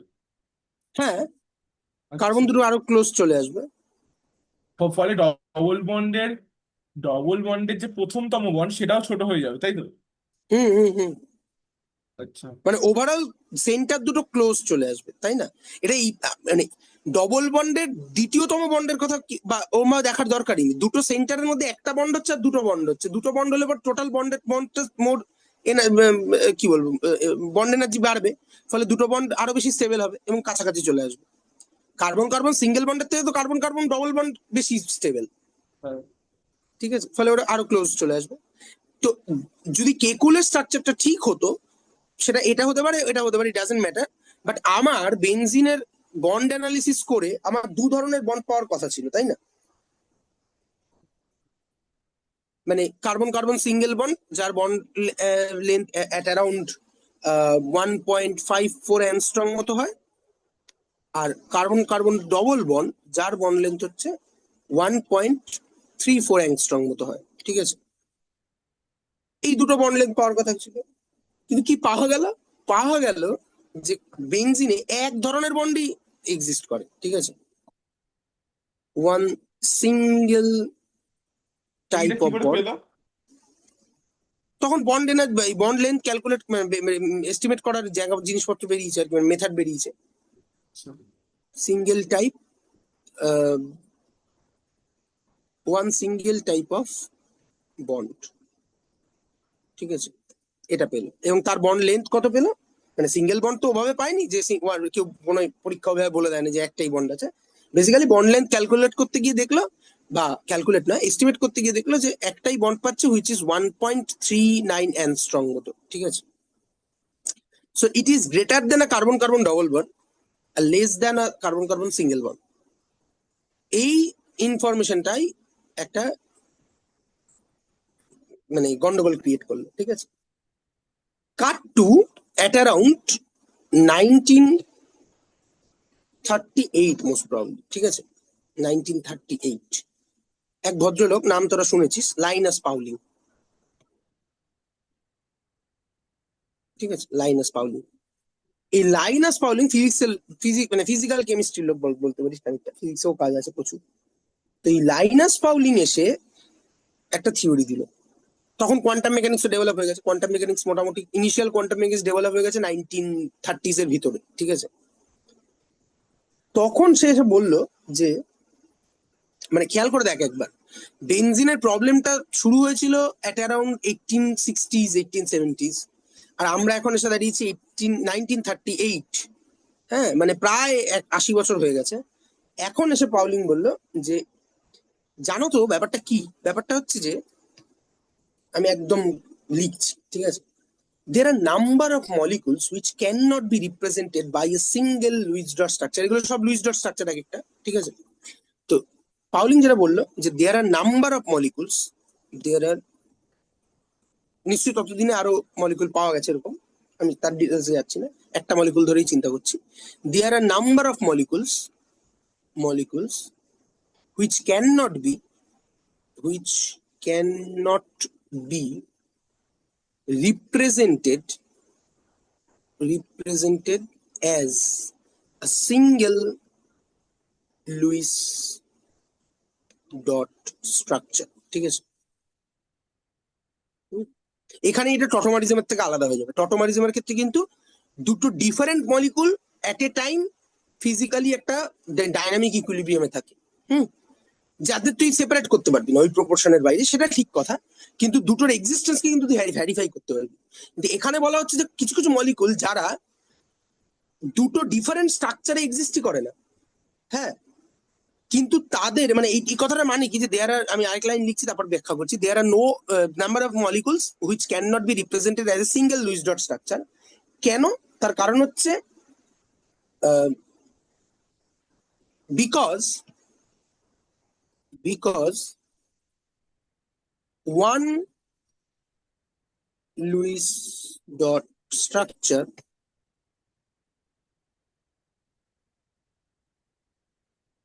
cannot cannot elucidate, বা কঠিন ইংরেজি না, সহজ দিই, cannot justify all of its properties, ঠিক আছে। This point is very important. এই যে আমরা বলছি যে একটা লুইস ডট স্ট্রাকচার দিয়ে রিপ্রেজেন্ট করা যাবে না, এটার মানেটা হচ্ছে যে একটা লুইস ডট স্ট্রাকচার দিয়ে তুমি যদি আঁকো, তাহলে that bonding structure should describe তার ফিজিক্যাল, তো বদলাবে না, কারণ আমরা তো সমস্ত কিছু ফিজিক্যাল রিয়েলিটির রেসপেক্টে দেখছি। কিন্তু দেখা যাচ্ছে কিছু কিছু মলিকুলের ক্ষেত্রে কোনো একটা স্ট্রাকচার নেই যে স্ট্রাকচার সেই মলিকুলের সকল প্রপার্টিকে ব্যাখ্যা করতে পারে। অর্থাৎ একটা স্ট্রাকচার রাখলি, সে হয়তো কিছু প্রপার্টিকে ব্যাখ্যা করতে পারছে, কিছুকে পারছে না, আবার তখন তোকে আরেকটা সাহায্য নিতে হচ্ছে, সে আবার অনেকগুলোকে পারছে, আবার অনেকগুলোকে পারছে না, ঠিক আছে। ঠিক যেমন বেঞ্জিনের ক্ষেত্রে যদি চিন্তা করি, যে যদি বেঞ্জিনের ক্ষেত্রে আমি এই স্ট্রাকচারটা সত্যি হতো, তাহলে there should be two type of bond, এবং সেটার পজিশন সেগুলো তো আলাদা কথা, ঠিক আছে।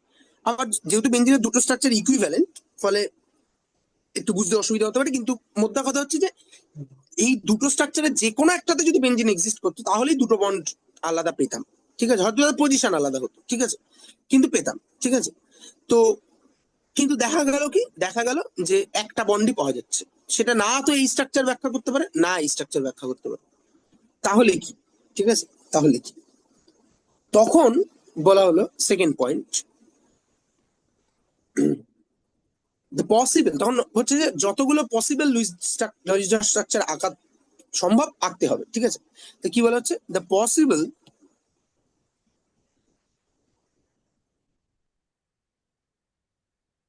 পসিবল লুইস স্ট্রাকচার্স, ব্র্যাকেটে আমি একটা টার্ম লিখছি, called canonical forms, canonical forms, ঠিক আছে। দ্য পসিবল লুইস স্ট্রাকচার বা অল দ্য পসিবল বলতে পারিস, all the possible Lewis structure may ড্রন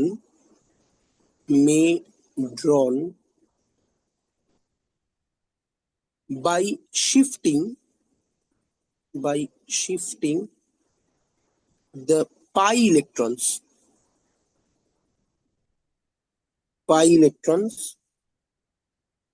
usually without changing the position of nuclei। তার মানে তখন আমাকে কি করতে হবে, all possible Luis dot structure রাখতে হবে। কিভাবে না, পাই ইলেকট্রন গুলোকে শিফট করে কিন্তু নিউক্লিয়াসের পজিশন চেঞ্জ না করে। নিউক্লিয়াস অর্থাৎ নিউক্লিয়াসের পজিশন চেঞ্জ হচ্ছে না, মানে সিগমা স্কেলিটনটা সেম থাকছে, জাস্ট পাই ইলেকট্রনটা মুভ করছে, ঠিক আছে। মুভ করে যতগুলো ডিফারেন্ট পসিবল স্ট্রাকচার রাখতে পারি আঁকতে হবে, এবং সেই স্ট্রাকচার গুলোকে বলা হবে কি, সেই স্ট্রাকচার গুলোকে বলা হবে ক্যানোনিক্যাল ফর্মস, ঠিক আছে। More on this letter on, ঠিক আছে। আরে করলাম। আচ্ছা, তারপর কি বলা হচ্ছে, তারপর বলা হচ্ছে যে অ্যাকচুয়াল মলিকুল। তাহলে আমি অনেকগুলো পসিবল আঁকলাম তো বটে, তাহলে অ্যাকচুয়াল স্ট্রাকচারটা কোনটা? তখন বলা হচ্ছে the actual molecule is then regarded to be the weighted average of all the possible canonical forms, ঠিক আছে। The actual molecule is then regarded as the weighted average. Weighted average মানে বুঝিস?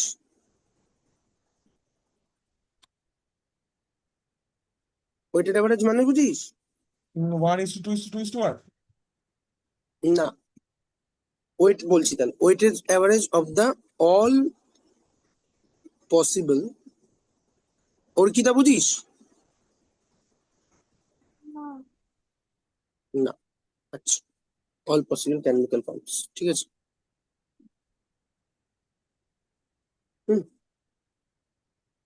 And this phenomenon is called resonance. This phenomenon is called resonance.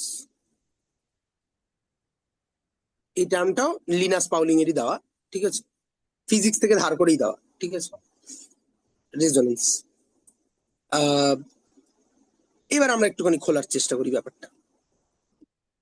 রেজোনেন্সটা পড়ে একটু থামলে ভালো হয়। হ্যাঁ হ্যাঁ রেজোনেন্সটা পড়ে থামলে ভালো হয়। হ্যাঁ, রেজোনেন্স পড়ে থামবে না, রেজোনেন্স পড়ে থামবো না অ্যাকচুয়ালি। রেজোনেন্স পড়ে আমরা আরো 5-7 মিনিট পড়বো, তার কারণ হচ্ছে হাইপার একটা কনজুগেশনটা উদাহরণ শেষ। দেখবো বললে, উদাহরণ দেখবো। হ্যাঁ, দেখবো সবকটা এফেক্ট একবারে দেখে নিয়ে দেখবো, ঠিক আছে। কটায় ছাড়তে হবে টাইম বলো আমাকে। 15 সেম, হ্যাঁ, ম্যাক্সিমাম 2:15। 2:15, ঠিক আছে। আচ্ছা, regarded as the weighted average of the all possible chemical form. Weighted average কথাটা তাহলে আমাদের শিখে নেওয়া দরকার আছে, ঠিক আছে। ওয়েটেড অ্যাভারেজ, ঠিক আছে। ধর আমি তোদের ক্লাস 12 এর পরীক্ষা নিচ্ছি, ঠিক আছে। তো ক্লাস 12 এর পরীক্ষা নেওয়াতে আমি কি করলাম, আমি যেটা করলাম সেটা হচ্ছে যে আমি তোদের বছরের বিভিন্ন সময় দুটো পরীক্ষা নেব, ঠিক আছে, হাফ সিলেবাসে, ঠিক আছে, পরীক্ষা নেবো। অ্যান্ড ফাইনালি আমি একটা ফুল সিলেবাসে পরীক্ষা নেবো, ঠিক আছে। তাই লেটস এইভাবে নিলাম যে ফার্স্ট হাফ একটা পরীক্ষা নিলাম, সেকেন্ড হাফ একটা পরীক্ষা নিলাম, অ্যান্ড ফুল পরীক্ষা নিলাম, ঠিক আছে, ফুল। এইবার তুই ফার্স্ট হাফে ধর পেলি 50-এ 35। ও, ওয়েটেড অ্যাভারেজ মানে গাউসিয়ান ডিস্ট্রিবিউশন দেখেছিলে? না, পরেরটায় ধর পেলি তুই লেটসে 27, অ্যান্ড ফুলটাতে পেলি তুই 100-তে 67 লেটস, ঠিক আছে। এইবার আমি যখন তোকে ফাইনালি তুই পাস করলি না ফেল করলি, এটা আমি যখন জাজ করতে যাব, তার জন্য আমি কি করব, তার জন্য আমি একটা ওয়েটেড অ্যাভারেজ বের করবো। ওয়েটেড অ্যাভারেজ কিরকম, যে তুই যেটা ফাইনাল ফুল সিলেবাসে পরীক্ষা দিয়েছিস সেটা ফুল কন্ট্রিবিউশন তুই পাবি, ঠিক আছে, অর্থাৎ 67ই পাচ্ছিস তুই, প্লাস তুই যেটা 50-এর মধ্যে পরীক্ষা দিয়েছিলি তার পুরোটা আমি নেব না, ঠিক আছে। প্রথম প্রথম যে পরীক্ষাটা হয়েছিল সেই পরীক্ষাটার লেটসে আমি 60% নেব, আর সেকেন্ড পরীক্ষাটার 40% নেব। ঠিক আছে, তাহলে প্রথম পরীক্ষার তাহলে full multiplied by 1, first half multiplied by 0.6 plus second half multiplied by 0.4। ঠিক আছে, এবং ডিভাইডেড বাই যে টোটাল নাম্বার আর কি, টোটাল। 0.4 ঠিক আছে, কেন হতো? হ্যাঁ 0.4 কেন হচ্ছে ওখানে? 40% নেবো বললাম যে, প্রথম পরীক্ষা 60%, পরের পরীক্ষা 40% নেবো, ও আচ্ছা। আর বা লেটসে টোটাল উল্টো করে। আর টোটাল উল্টো মানে কি 100 নাকি 50 50 আর 100 200? বলছি, মানে ইট ডাজেন্ট ম্যাটার। ঠিক আছে, আমি ডিফারেন্ট ভাবে ক্যালকুলেট করা যায়। আমি প্রথমেই ভেবে নিচ্ছি যে এইখানে তোর হচ্ছে 50-এর 35 পাওয়া মানে কত পার্সেন্ট? 70%, তাই তো? 70%। 70%। সো 70% এখানে হচ্ছে কত হবে? 5 দিলে 52-3%।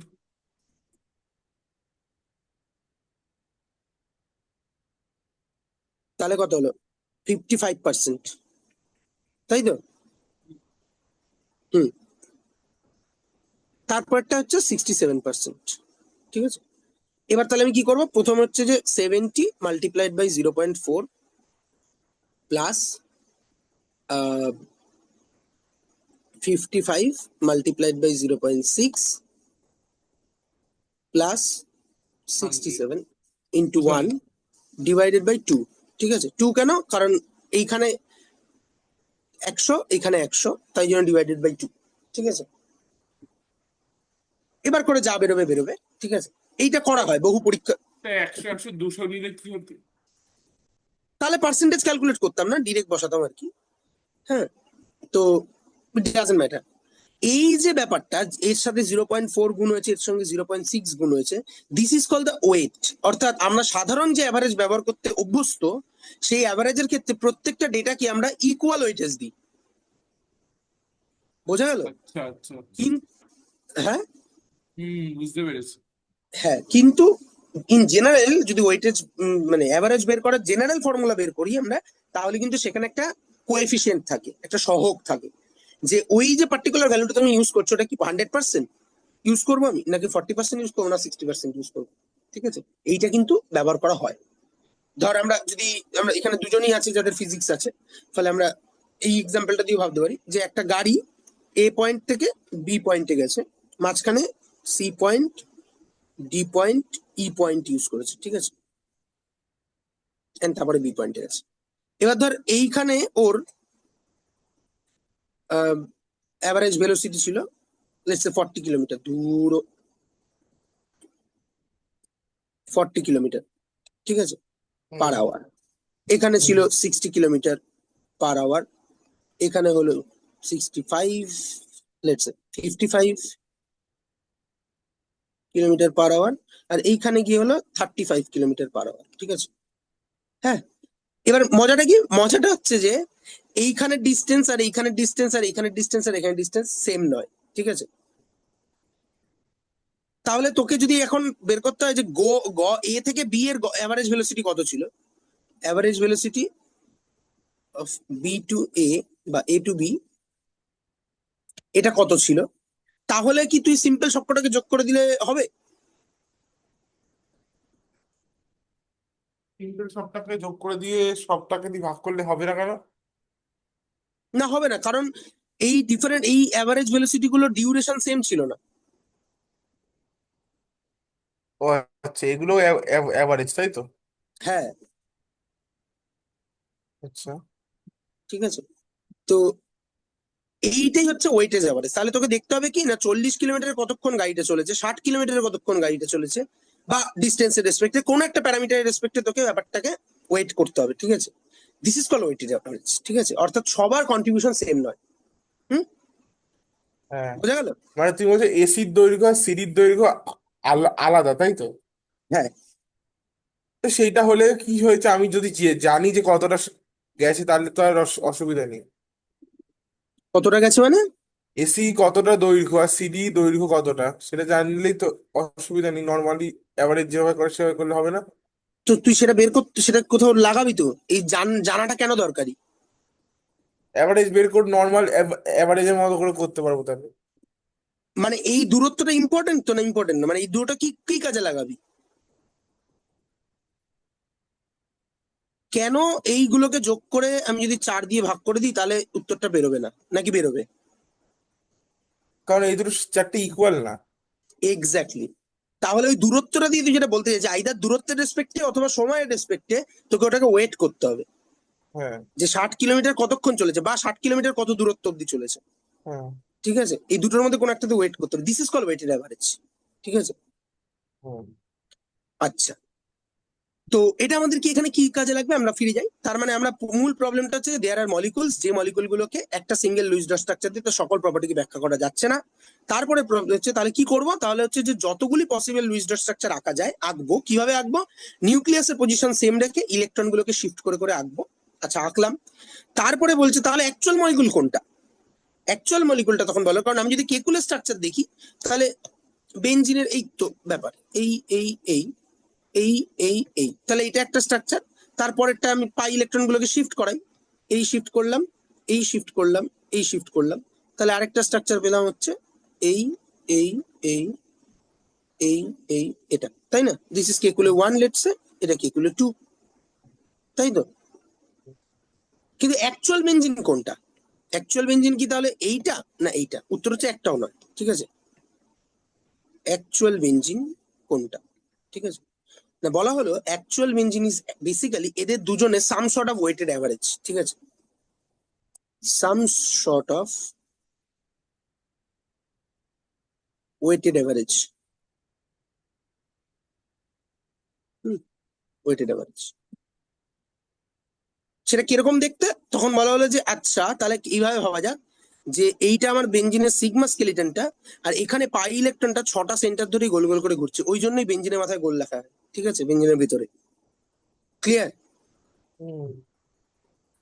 অ্যাকচুয়াল বেঞ্জিন মলিকুলটাকে ডিপিক্ট করার জন্য আমরা যখনই এইটা বা এইটা লিখছি, this is not actual benzene, this is a particular hypothetical can Luis dot structure of A benzene. ঠিক আছে, যে মূল বেঞ্জিনের সকল প্রপার্টিকে এক্সপ্লেন করতে পারে না। ঠিক আছে, আচ্ছা বুঝলাম। এরপর আরেকটা সারপ্রাইজিং প্রশ্ন জায়গা হচ্ছে যে আচ্ছা এটা এটা হওয়ার ফলে কি হলো? এটা হওয়ার ফলে যেটা হলো সেটা হচ্ছে যে এ একটা এক্সট্রা স্টেবিলিটি পেলো, যেই স্টেবিলিটিটাকে বলা হচ্ছে রেজোনেন্স এনার্জি। ঠিক আছে, রেজোনেন্স এনার্জি।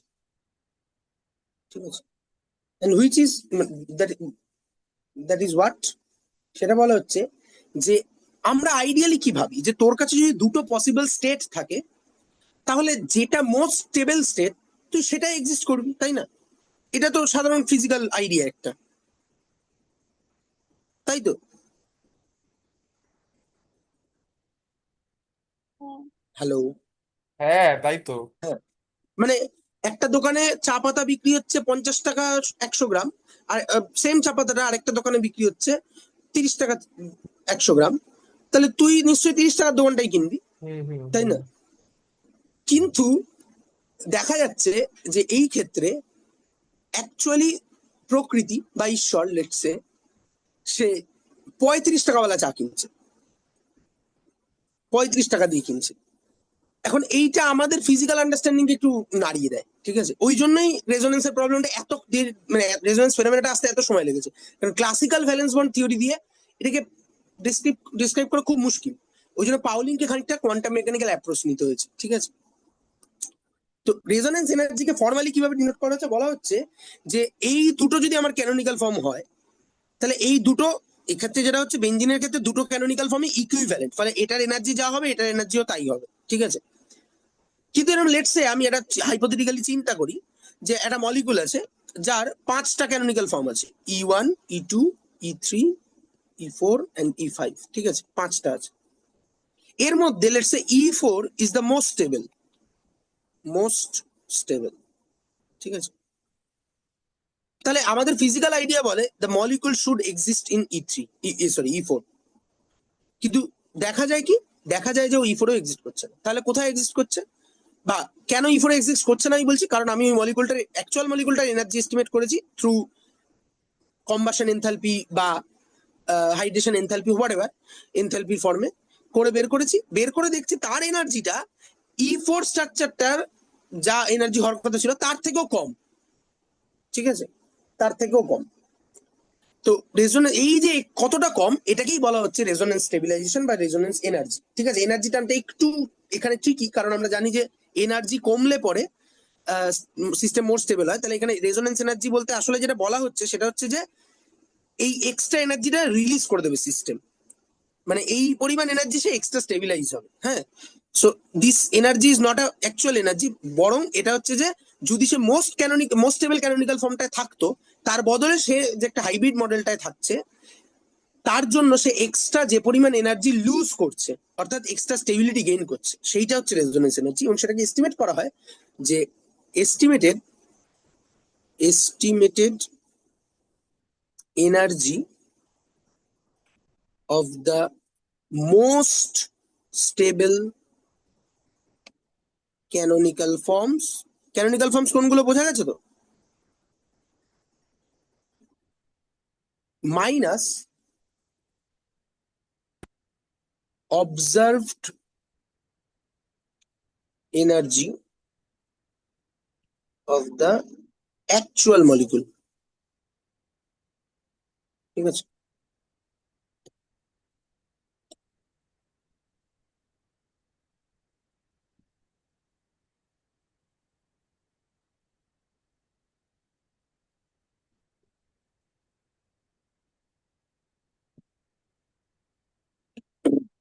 ঠিক আছে। হুম। আচ্ছা, তো এইবার ব্যাপারটা হচ্ছে এরকমই যে আমরা দেখি চা পাতার এক্সাম্পলটার সাথে এই এক্সাম্পলটার একটা গন্ডগোল আছে। গন্ডগোল হচ্ছে যে একটা দোকানে আমি 50 টাকা চা পাতা পাচ্ছিলাম, একটা জায়গায় 30 টাকা চা পাতা পাচ্ছিলাম, কিন্তু দেখা যাচ্ছে যে প্রকৃতি চা পাতাটা কিনছে 35 টাকায়। আমাদের অ্যাভারেজের, ক্লাসিক্যাল অ্যাভারেজের কনসেপ্টটা সবসময় আমরা জানি যে the higher limit and lower লিমিটের মাঝে এক্সিস্ট করবে, এরকম কোনো অ্যাভারেজ হতে পারে না। যা খুশি ওয়েটেড এভারেজ দিয়ে নিয়ে নে, এরকম কোনো অ্যাভারেজ হতে পারে না যেটা আপার লিমিট, আপার বাউন্ডারি আর লোয়ার বাউন্ডারির বাইরে এক্সিস্ট করছে। অর্থাৎ দ্য হাইয়েস্ট ভ্যালু আর লোয়েস্ট ভ্যালু যাদের তুই অ্যাভারেজ নিচ্ছি, আইদার অ্যাভারেজটা হাইয়েস্ট ভ্যালুকে ক্রস করে গেছে অথবা লোয়েস্ট ভ্যালুকে ক্রস করে গেছে। এরকম কি হয় ক্লাসিক্যালি?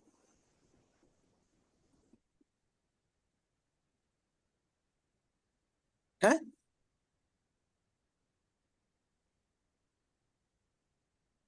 এরকম হয়।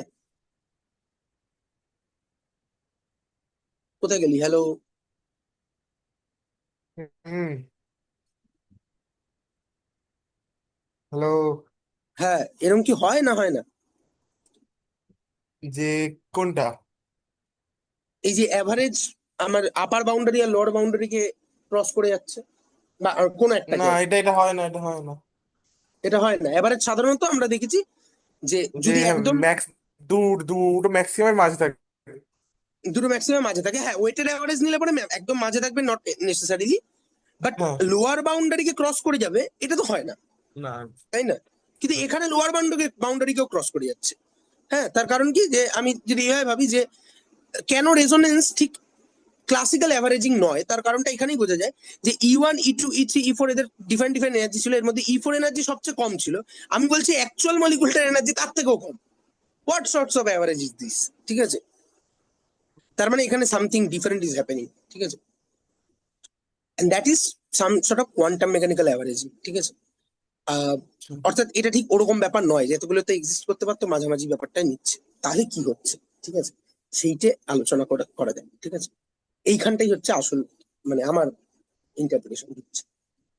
আমরা তো এটা জেনেছি যে প্রত্যেকটা অ্যাটমের কিছু অ্যাটমিক অরবিটাল থাকে, তাই না? ভালো করে শুনবি, থাকে তো নাকি? হ্যাঁ। অ্যাটমিক অরবিটাল থাকে।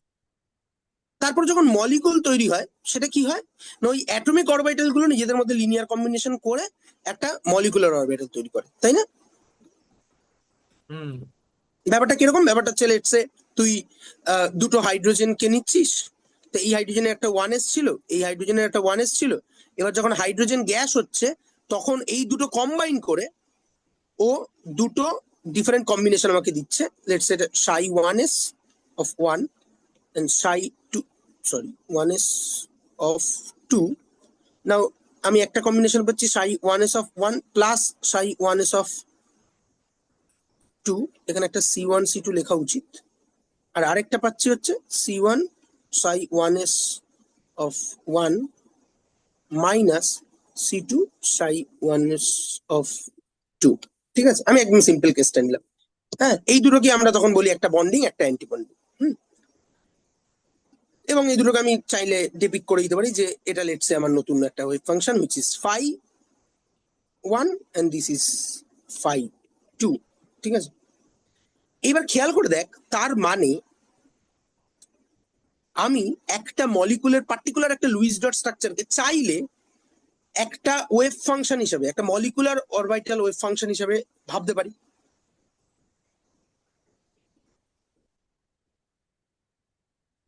পারি না পারি না? হ্যাঁ, পারি। পারি। আচ্ছা, এবার এখানে একটু ডিসকাশন থামি, একটা অন্য জায়গায় আসি। ঠিক আছে, সেটা হচ্ছে যে আমি যখন রেজোনেন্স পড়তাম তখন এই ক্লাসিক্যাল যা বললাম এই জিনিসগুলোই বলা হতো, এত কংক্রিট করে বলা হয়নি। ইভেন দেবাশিস স্যারও বলেনি এত কংক্রিট করে। হ্যাঁ, দেবাশিস স্যার কি বলেছে সেটা অলরেডি তোদের কাছে আছে, আমি দিয়েছি। তো এবার যেটা ব্যাপার সেটা হচ্ছে যে আহ, আমার সাথে প্রণয়ের এটা নিয়ে খুব ঝামেলা হতো। ঠিক আছে, আহ, ঝামেলা বলতে ওই আর কি, যে এই রেজোনেন্স ফেনোমেনাটা দেখবি তোদের সাউন্ড চ্যাপ্টারটাতে পড়ানো হয় এবং তোদের একটা প্র্যাকটিক্যালও করতে হয়, তাই না? বেসিক্যালি রেজোনেন্সের গল্পটা কি? রেজোনেন্সের গল্পটা হচ্ছে যে ধর হাওড়া ব্রিজ, এরকম একটা ক্যান্টিলিভার ব্রিজ আছে। ঠিক আছে, এরকম একটা ক্যান্টিলিভার ব্রিজ আছে। ঠিক আছে, যেহেতু ভিজিবলি হাওড়া ব্রিজের মাঝখানে কোনো পোল নেই, তার মানে কি হাওড়া ব্রিজ হচ্ছে আসলে একটা অ্যাজ ইফ দুটো খুঁটির মধ্যে বাঁধা একটা সুতো, লাইক আ গিটারের স্ট্রিং। ঠিক আছে, তাহলে ওর বাই ডিফল্ট একটা ন্যাচারাল ফ্রিকোয়েন্সি আছে, আছে, কিছু করার নেই। হুম, এবার সেটা খুবই কম, ওই জন্য তুই হাওড়া ব্রিজকে দেখে বুঝতে পারিস না যে ও দুলছে আসলে। ঠিক আছে, এবার কি হবে যে ছোটবেলায় একটা প্রবলেম করতে, যে হাওড়া ব্রিজের উপর দিয়ে কেন সেনাবাহিনীকে মার্চ করে যেতে দেবে না। হাওড়া ব্রিজ দিয়ে লাখ লাখ গাড়ি যাচ্ছে প্রতিদিন, কিচ্ছু হচ্ছে না, কিন্তু সেনাবাহিনীকে মার্চ করতে দেবে না, এক কোম্পানি সেনাবাহিনীকেও মার্চ করতে দেবে না। কেন? তার কারণ হচ্ছে যে যদি এরকম রিদমিক মোশন তৈরি করা হয়, তাহলে দেয়ার ইজ এ প্রবাবিলিটি বা দেয়ার ইজ এ চান্স যে সেই রিদমিক মোশনের যে ওয়েভটা হবে, যে ওয়েভটা হবে, সেই ওয়েভটা যদি সামহাউ এর সঙ্গে কতগুলি কন্ডিশনকে জাস্টিফাই করে, তাহলে আমরা ফিজিক্সে বলি যে এটা একটা রেজোনেন্স ঘটবে, রেজোনেন্স ঘটবে। এন্ড সেই রেজোনেন্সটাই আলটিমেটলি কি করবে, এই দুটো ওয়েভের এনার্জিকে, মানে এই ওয়েভের এনার্জিটাকে এখানে ট্রান্সফার করে দেবে এবং হাওড়া ব্রিজ আরো জোরে দুলতে থাকবে। এখন এই যে এক্সট্রা ফোর্সটা সে গ্যাদার করলো, এক্সট্রা এনার্জিটা সে গ্যাদার করলো, যদি সামহাউ এই এক্সট্রা এনার্জিটা এই হাওড়া ব্রিজ যে নাট বল্টু গুলো দিয়ে আটকানো তার সহন ক্ষমতার থেকে বেশি হয়ে যায়, তাহলে হাওড়া ব্রিজ উইল কোলাপস। এরকম উদাহরণ আছে, আমি ভুলে যাচ্ছি নামটা, কোন একটা ব্রিজ জানি এরকম কিন্তু ভেঙে পড়েছিল। ঠিক আছে, তো এটা তোরা পড়ে এসছিস অলরেডি, তাই তো? মাধ্যমিক লেভেলের প্রশ্ন থাকতো না? কি লিখতিস তখন আমি জানি না। রেজোনেন্সের বাংলাটা জানিস তো?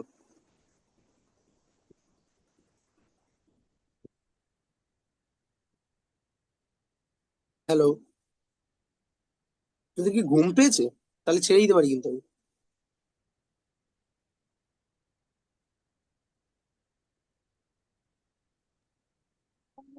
হ্যালো, হ্যাঁ, তোদের কি ঘুম পেয়েছে? তাহলে আমি ছেড়ে দিতে পারি, কারণ এই জায়গাটা মানে ওরকম হাত খাপছাড়া করে বুঝে লাভ নেই। ঠিক আছে, তাহলে মনে হয় না হলেই ভালো হয়। ঠিক আছে, ঠিক আছে। একটু রেকর্ডিংটা তাহলে তাড়াতাড়ি দিয়ে দিতে হ্যাঁ পারলে একটু ভালো হয়। হ্যাঁ হ্যাঁ, আমি বলছিলাম কিটা কিটা? আচ্ছা, অর্কিতা কি এটা বলছিল? আমি বলছিলাম যে আগের দিনের ক্লাসের তুই তো ফটো তুলিস, একটু ফটো কি আছে এ ফটোটা, একটু? আগের দিনের ক্লাসের ফটোটা নেই চন্দ্রিমার কাছে, ও লিখেছে সবটা। চন্দ্রিমার থেকে ফটোটা আমি বলবো ওকে গ্রুপে দিয়ে দিতে। আমারও লাগবে। তাহলে একটু বলিস। চন্দ্রিমাকে বলিস।